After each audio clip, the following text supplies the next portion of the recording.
Good morning, class. In today's video, we are going to understand topic 12.2, that is sexual reproduction. It is a type of reproduction in which two parents are involved. Okay. So, for the process of reproduction, the reproductive parts are important, and the reproductive part of plant are flowers. Okay. The male reproductive part is stamen and the female reproductive part is pistil. Okay. Students, with the help of figure 12.9 and activity 12.4, we are going to understand what are unisexual flowers and what are bisexual flowers. Okay. So, the flowers which contain either only pistil or only stamens are called unisexual flowers. मतलब जिन flowers के पास सिर्फ pistols होते हैं या तो stamens होते हैं, उन फ्लावर्स को यूनिसेक्सुअल फ्लावर्स बोला जाएगा, क्योंकि उनके पास रिप्रोडक्शन के लिए सिर्फ एक पार्ट है. ओके.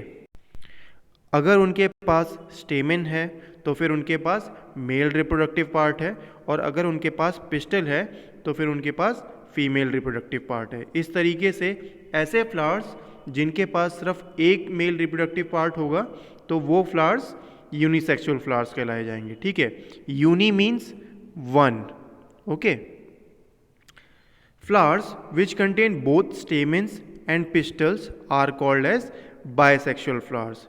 अब जिन फ्लावर्स के पास स्टेमेन और पिस्टल दोनों होते हैं वो बायसेक्सुअल फ्लावर्स होते हैं. Okay. For example, corn, papaya and cucumber produce unisexual flowers, whereas mustard, rose and petunia have bisexual flowers. Okay. तो बच्चों, कॉर्न, पपाया और कुकुम्बर जो हैं वो यूनिसेक्सुअल फ्लावर्स प्रोड्यूस करते हैं. मतलब उनके पास या फिर तो स्टेमन रहेगा या फिर तो पिस्टल रहेगा. ठीक है, उनके फ्लावर्स में.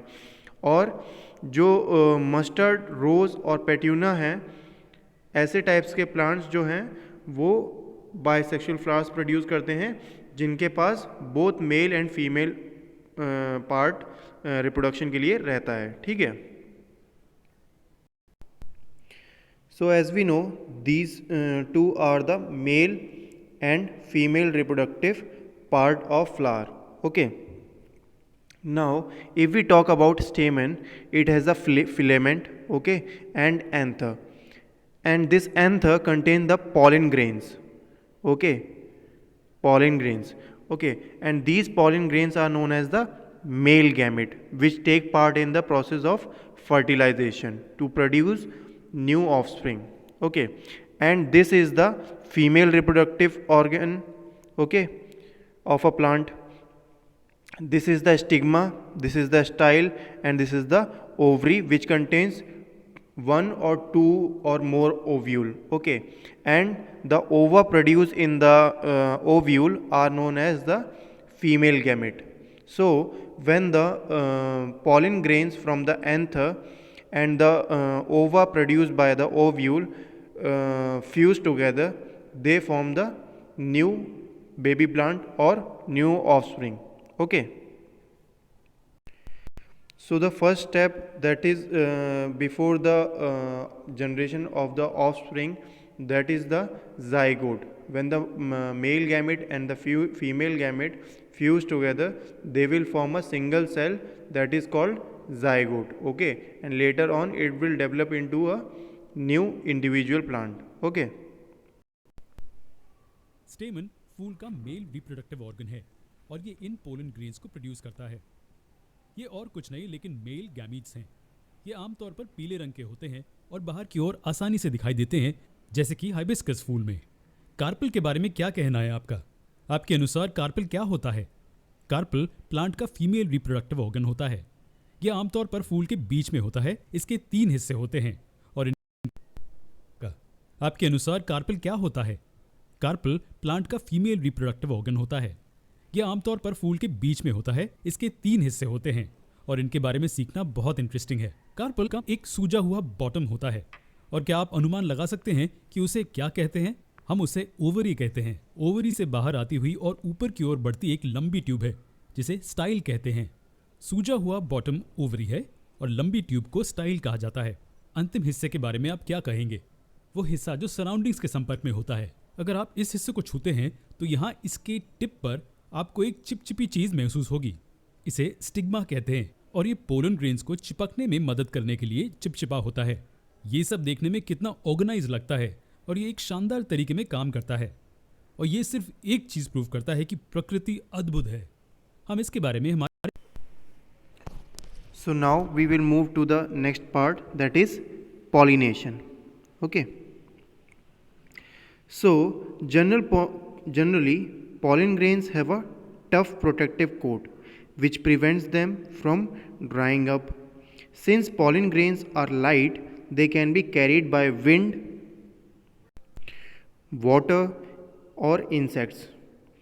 Visit flowers and carry away pollen on their bodies. Some of the pollen lands on the stigma of flower of the same kind. The transfer of pollen from anther to the stigma of flower is called pollination. If the pollen lands on the stigma of the same flower or the another flower or the same plant, it is called the self-pollination. When the pollen of a flower lands on the stigma of flower of a different plant of the same kind, it is called a cross pollination. तो बच्चों generally pollen grains क्या होते हैं? ये होते हैं male gametes जो कि मेल रिप्रोडक्टिव ऑर्गन से प्रोड्यूस हो रहे हैं। ठीक है, प्लांट का जो मेल रिप्रोडक्टिव ऑर्गन होता है वो होता है पिस्टिल, ओके सॉरी स्टिग्मा। ठीक है, मेल रिप्रोडक्टिव ऑर्गन होता है स्टिग्मा और फीमेल रिप्रोडक्टिव ऑर्गन होता है पिस्टिल। ओके, सो पॉलिनेशन के प्रोसेस के लिए जब स्टिग्मा से प्रोड्यूस होने वाले एंथर जब पिस्टिल में जाके ओव्यूल से मिलेंगे तो फर्टिलाइजेशन का प्रोसेस टेक प्लेस होगा, है ना। बट अगर इन केस में अगर ये जो एंथर होते हैं ये अपने आप तो ट्रांसफ़र नहीं हो सकते हैं, है ना। तो इनको ट्रांसफ़र करने के लिए या तो विंड का यूज़ होता है या फिर इंसेक्ट का यूज़ होता है या फिर ये एनिमल्स की बॉडी के ऊपर स्टिक हो जाते हैं और दूसरे प्लांट्स के ऊपर ट्रांसफ़र हो जाते हैं, दूसरे प्लांट्स के फ्लावर में ट्रांसफ़र हो जाते हैं। यहाँ पे भी दो कंडीशन आ जाती हैं।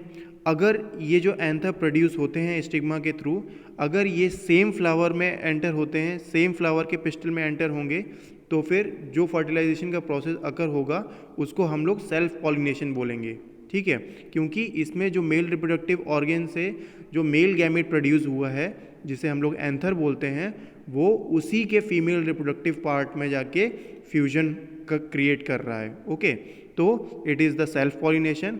और अगर किसी एक पर्टिकुलर फ्लावर का एंथर किसी दूसरे फ्लावर के पिस्टल में जाके एंटर करता है और फ्यूजन होता है, तो उस टाइम पे उसको क्रॉस पॉलिनेशन बोला जाएगा, क्योंकि यहाँ पे अलग कैटेगरी का जो है ट्रांसफ़र हुआ है जिसमें क्रॉस पॉलिनेशन टेक प्लेस कर रहा है, क्योंकि यहाँ पे दो अलग अलग जो फ्लावर्स हैं वो इन्वॉल्व हैं, बट उनकी जो ब्रीड है वो सेम होनी चाहिए। ओके, फॉर एग्ज़ाम्पल अगर हम लोग हिबिस्किस फ्लावर की बात करें, तो अगर एक जो हिबिस्किस का फ्लावर है उसी के एंथर से निकला, उसी के स्टिग्मा से निकला हुआ एंथर और पॉलिन ग्रेन जब उसी के पिस्टल में फ्यूजन क्रिएट करेगा, तब वो पॉलिनेशन का प्रोसेस सेल्फ पॉलिनेशन कहलाएगा। बट अगर उसी से उसके एंथर से निकला हुआ पॉलिन अगर किसी दूसरे हिबिस्कस फ्लावर के पिस्टल में एंटर करता है तो वो क्रॉस पॉलिनेशन कहलाया जाएगा। ठीक है, मतलब जिस कंडीशन में दो फ्लावर इन्वॉल्व हो रहे हैं सेम कैटेगरी के, तो वो क्रॉस पॉलिनेशन होगा, और जिसमें एक फ्लावर इन्वॉल्व हो रहा है वो सेल्फ पॉलिनेशन होगा। ठीक है, अब जबकि हम फूल के रिप्रोडक्टिव पार्ट्स जानते हैं, चलिए देखते हैं कि पॉलिनेशन का प्रोसेस कैसे होता है। Pollen grain male germ cell होता है जो एंथर में मौजूद होता है। एंथर क्या होता है? एंथर स्टेमन का एक आखिरी हिस्सा होता है। इस पोलन ग्रेन को अब कार्पेल की टिप पर ट्रांसफर किया जाएगा। इस टिप को क्या कहते हैं? बिल्कुल सही, स्टिग्मा। क्या हवा इस पोलन ग्रेन को अपने साथ ले जाएगी? जी नहीं, ऐसा नहीं होगा। क्या आप बता सकते हैं क्यों? हम ये पढ़ चुके हैं कि स्टिग्मा के पास एक चिपचिपी चीज होती है जो पोलन ग्रेन को स्टिग्मा पर चिपकने में मदद करती है। चलिए अब फूल के कार्पल को देखते हैं। इस कार्पल के बारे में आपको क्या पता है? ये ओवरी है। स्टाइल एक लंबी ट्यूब है और टिप को स्टिग्मा कहते हैं। चलिए ओवरी को ध्यान से देखते हैं। इस ओवरी में ओव्यूल होता है। इस ओव्यूल को female egg cell, female germ cell कहते हैं। क्या होता है जब एक पोलन ग्रेन इस स्टिग्मा के संपर्क में आता है? इस पर एक ट्यूब बनेगी जो स्टाइल से होकर गुजरेगी। ये ट्यूब मेल जर्म सेल ले जाएगी जो पोलन से निकलती है। इस प्रकार ट्यूब इसको ओवरी तक ले जाती है। इसके बाद क्या होगा? मेल जर्म सेल फिर ओव्यूल के साथ फ्यूज होगा और फर्टिलाइजेशन होगा।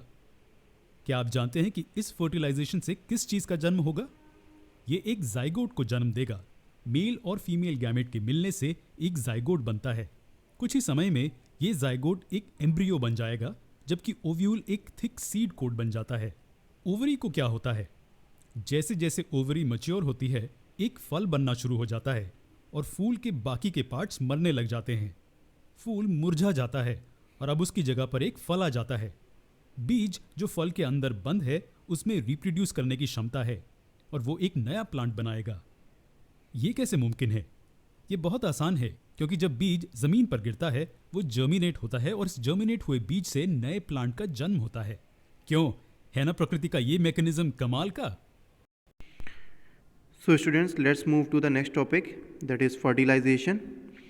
The cell which results after fusion of the gametes is called zygote. Okay, and the process of fusion of male and female gamete is known as fertilization.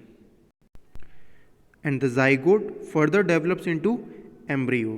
This is how the fertilization process takes place inside the plant, or we can say flower. So after fertilization, the ovary grows into a fruit and the other parts of flower fall off and the fruit is ripened ovary. The seeds develop from the ovules.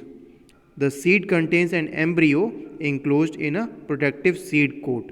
ठीक है, तो बच्चों जो seed होते हैं, embryo उसी के अंदर होता है, जिसकी वजह से जब भी हम कोई भी सीड को सॉइल में बरी करते हैं तो उसी एम्ब्रियो में से एक न्यू प्लांट का बर्थ हो जाता है ना। Some fruits are fleshy and juicy such as mango and orange. Some fruits are hard like almonds and walnut. Okay. Now the next topic is seeds dispersal. हम लोग जब भी कहीं भी फॉरेस्ट वगैरह में जाते हैं या गार्डन में जाते हैं तो हम लोग एक ही टाइप के कई फ्लावर्स के प्लांट्स देखते हैं। ऐसा क्यों होता है?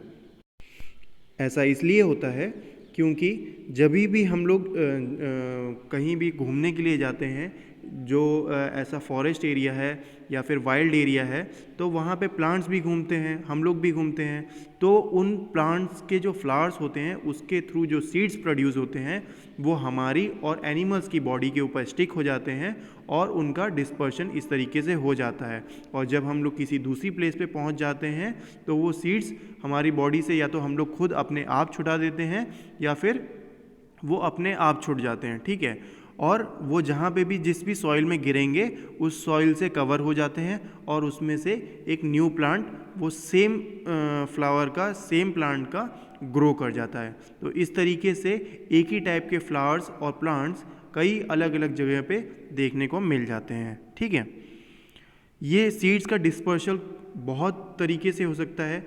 इंसेक्ट्स के थ्रू भी होता है, ह्यूमन बींग्स के थ्रू भी होता है, एनिमल्स के थ्रू भी होता है और तेज़ हवाओं यानी कि विंड्स के थ्रू भी होता है। So as you can see in the figure 12.15, these are some example of different type of seeds which can be dispersed through the various medium,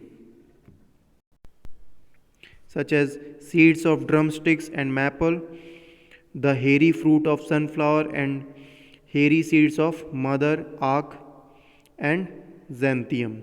These are the different seeds which can be spread through water, air, or with the help of other animals. Okay students, so we have completed this whole chapter.